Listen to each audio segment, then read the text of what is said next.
Hey there, and welcome. This is a Field Notes Explainer, where we break down education topics in clear, step-by-step ways. Today we're adding another video to our SPED 101, Navigating Special Education series, building on the kinds of topics we cover in our Field Notes newsletter. No matter if this is brand new or you've been navigating it for a while, our goal is to strip away the confusion and help you feel clear and confident. So, let's get started. Alright, let's talk about one of the most important ideas in all of special education. It's a term that gets thrown around a lot, but honestly, it can be really confusing. So today we're going to break down FAPE, which is the legal guarantee right at the heart of everything. So, you've definitely seen this acronym, right? FAPE. It's on paperwork. It comes up in meetings. But what does it actually mean? Like, what is the real promise here? What does it mean for a kid's education? Let's get some clear answers. So we've got the free and public education part down, but that word in the middle, appropriate, man, that word is doing a ton of work. So what does appropriate actually mean when we're talking about a child's education? Let's break down the principles that define it. And what's so important to get is that appropriate isn't just some vague idea. The law is actually really specific. It comes down to three things. First, it has to be individualized. No cookie-cutter programs. Second, it needs to be reasonably calculated for that child to make meaningful progress. And third, it has to help them access the general curriculum, the same stuff their peers are learning. And this right here, this brings us to probably the single biggest myth about FAPE. And getting this distinction right can totally change how you look at the whole special education process. It's a big one. Okay, here it is. This is the crucial part. The law does not say a school has to provide the best education money can buy. It doesn't say they have to maximize a child's potential. What it does say is that they have to provide the right education. An education that is targeted, that's thoughtful, and that is specifically built to help that particular child make real meaningful progress. You know, this whole right versus best thing can feel a little abstract. So let's use an analogy to make it stick. Now, you might have heard the old car analogy, but honestly, I think we can do better. There's a much better way to frame this. So for a long time, people used this explanation. The idea was, hey, FAPE isn't a Cadillac education. It's a Honda Civic. You know, it's solid, it's reliable, it'll get you where you need to go, but it's not a luxury ride. And look, that's a decent starting point, but it kind of misses the most important part. Think about it. A Honda Civic is a standard car. It comes off an assembly line. But FAPE is the opposite of standard. It's all about being custom built. So let's try a new analogy, one that really gets to the heart of what FAPE is all about. Picture this. Education is a road trip.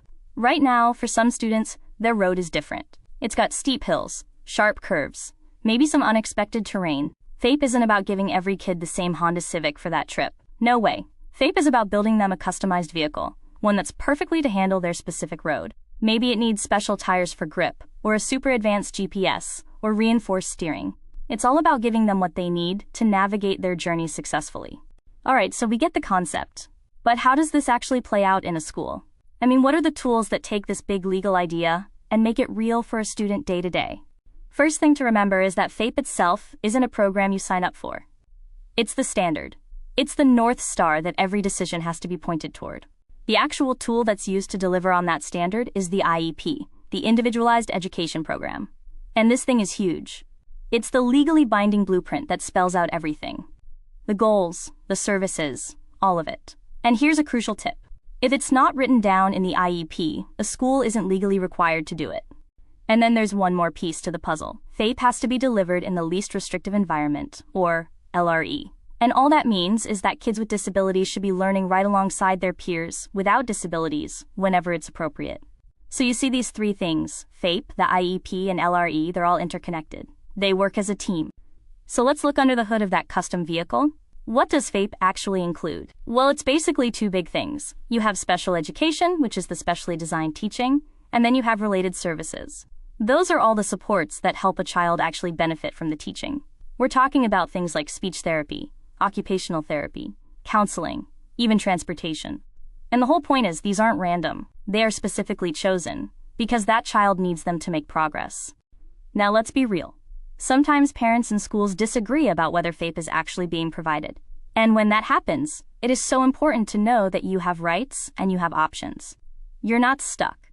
The law actually builds in some really powerful tools to handle disagreements. You can have facilitated meetings. You can try mediation. Or you can go more or formal with a state complaint or even a due process hearing, which is basically a legal proceeding. These things exist for a reason, to make sure families have a real voice and can fight for their child's right to FAPE. Okay, we've gone through a lot here, so how about we boil this all down? Let's end with a few key questions you can ask yourself. Questions that will help you take all this information and put it into action. Question number 1. Is my child's education actually designed just for them? Is it built around their unique needs? Or does it feel like they're getting a one-size-fits-all program? Next up, is it working? Are the supports they're getting actually helping them make real measurable progress? Can you see them moving forward? And what about that blueprint, the IEP? Is it clear? Is it something that's actually used every day to guide what happens in the classroom? And is it being reviewed and updated when it needs to be? And last but not least, are they included? Are they learning alongside their peers whenever it's appropriate? You know, if you can honestly answer yes to these questions, that's a great sign that the promise of FAPE is being kept. But if the answer is no, well, now you know what to look for, and you absolutely have the right to speak up. Okay, that's the end of our journey for today. But if you want to dive deeper into special education, education policy, and parenting essentials, check out our Field Notes newsletter. We've already taken a closer look at other essential topics like child find and more, and we'll keep expanding on the details we shared in this video. Whether you're a parent, teacher, service provider, or just curious, Field Notes is here to keep you informed and empowered. And if you need more hands-on support, here's what we offer: special education and Section 504 non-attorney advocacy, parent and family support services, ESA consulting for schools, vendors, service providers, and families, and of course, our free resource, the Field Notes newsletter.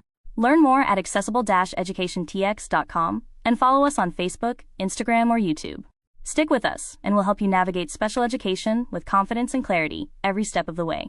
Just a quick note: the Field Notes newsletter and explainer videos are a free resource for informational purposes only. Accessible Education provides parent support, non-attorney advocacy, and consultation for families, professionals, and educational organizations.